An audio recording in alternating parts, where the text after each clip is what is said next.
episode for the series of iSports. It's Friday the 16th of March. I'm Andy Jackson. And I'm Calum Hider. Coming up today, we predict the Formula 1 in our own unique style. We have all our latest sporting news. Plus, we will preview this week's sporting fixtures. But first, this weekend, Sunderland could reach the FA Cup semi-finals for the first time in 8 years. The Mackems face Everton at Goodison Park, but have not won the Cup since 1973. Can Martin O'Neill's men repeat the heroics of Bob Stokoe and his boys? Stephen Wright has been to find out. Welcome to the Stadium of Light, home of Sunderland Football Club. This Saturday at lunchtime, Sunderland will travel away to Everton for a chance to play in the FA Cup semi-final. But do the fans fancy their chances? We took to the streets of Sunderland to find out. Well, we don't usually win at Goodison, and we haven't won there since about 2001, I think it is. But with O'Neill in charge, I think anything's possible. And it's our first quarter-final in 8 years, so there's a lot of optimism. But my gut feeling is we'll get beat. I'd rather finish a bit higher up in the league, finish above Newcastle in the league, rather than win the FA Cup. Yeah. Well, some people would rather win the FA Cup. No, I'd rather finish above Newcastle. Oh, right, okay, no worries. 100% Sunderland win, and I think Sunderland will win 3-0. I think Sunderland can do it, although Everton have rested their players last night. So, it looked that way anyway when they were playing Arsenal. So, I think as long as we get a draw there at least, then back up here will win. So there you have it, the fans feeling particularly optimistic. I personally think it's going to be quite a close game. However, here's Alex Jones and Aisling Bevan with your head-to-heads. Thanks, Steve. Yes, this weekend is the FA Cup quarter-final between Everton and Sunderland. Now, these two met earlier in the year, and in that instance, it finished 1-1 and was a very close contest. And this time is expected to be no different, so it will be up to a few key players on the day to swing the advantage for their team's favour. Up first, we have Marouane Fellaini, who has been one of Everton's top performers this season, with 2 goals to his name, a pass success rate of 79% and 1 assist. He is a player to look out for this weekend. Going up against Fellaini is Sunderland's Craig Gardner, a player who is key to Martin O'Neill's plans. Gardner has netted 3 goals so far this season, and although his passing percentage is less than Fellaini's, it will still no doubt be an interesting clash between the two. The man hoping to keep Sunderland frustrated and goalless this weekend is Tim Howard. The Everton keeper has been a staple in the side since his arrival at Everton, and this season has kept 7 clean sheets, made 68 saves, and is the only keeper this season to score a goal. And what a goal it was. His counterpart at Sunderland is Simon Mignolet. With 64 saves to his name this season and 8 clean sheets, Everton are going to have a tough time scoring past this informed keeper. So Ash, what's your prediction for the game? Well, Sunderland have been on fire recently, and against their game against Liverpool, they'll be really confident. So I think it's going to be a Sunderland win. I'm with you on that one, Ash. Back to you guys.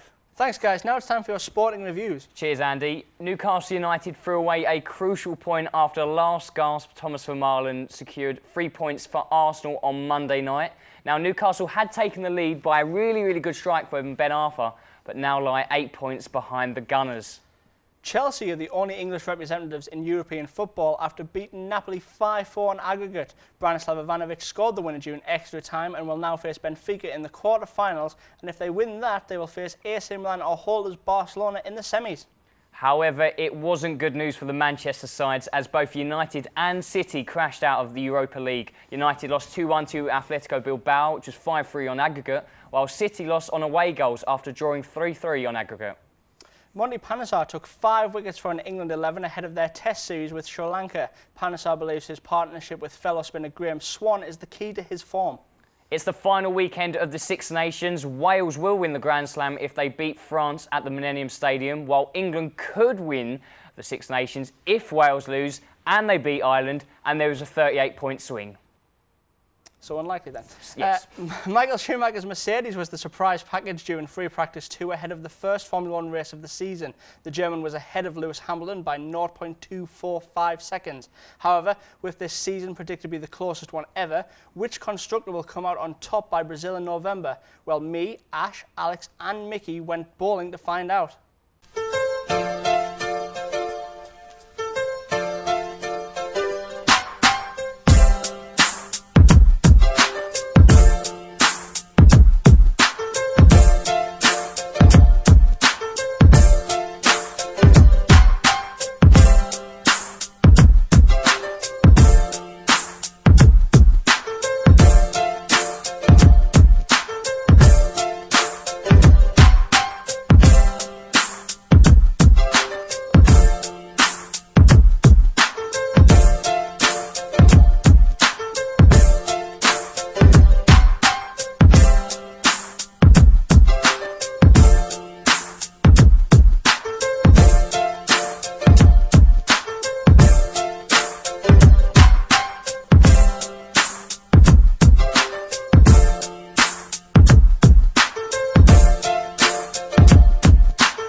guys, a win for Ferrari there, and it's probably going to be the only time this season. Anyway, now it's time for your sporting previews. Newcastle will look to get back to winning ways as they face Norwich City. Newcastle have not won any of their last 4 Premier League games and lost to Norwich 4-2 at Carrow Road. Callum, can Newcastle get back to winning ways on Sunday? I think so, Andy. I think, they've had a really good season. Last year, they were tipped for relegation. There'd been the problems with Mike Ashley, yet they're in the green now. You've got a really strong side. Denver Bar, it didn't look great the other night, but you've got a good, strong side. Ben Arthur looks good.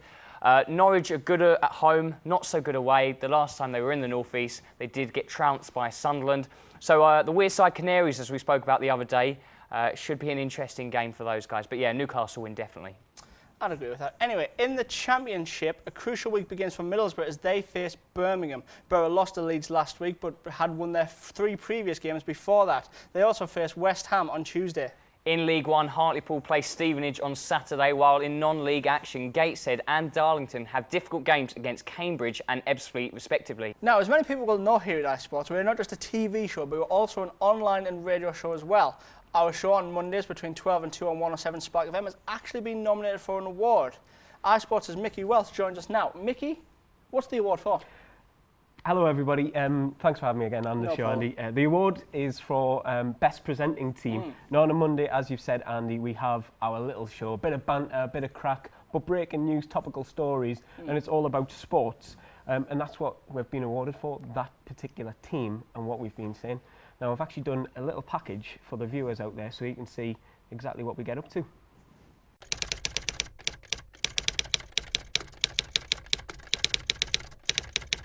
iSports have been on the airwaves for little more than 3 months, but already in that time they've gained a loyal and ever-growing audience.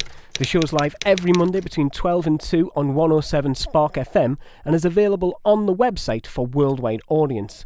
It's a mixture of lively debate, topical and breaking news, interviews, quizzes and general banter. The team consists of main presenter Mickey Welch, co-hosts Andrew Jackson and Stephen Wright, with appearances from Calum Hider, Ash Bevan and Alex Jones.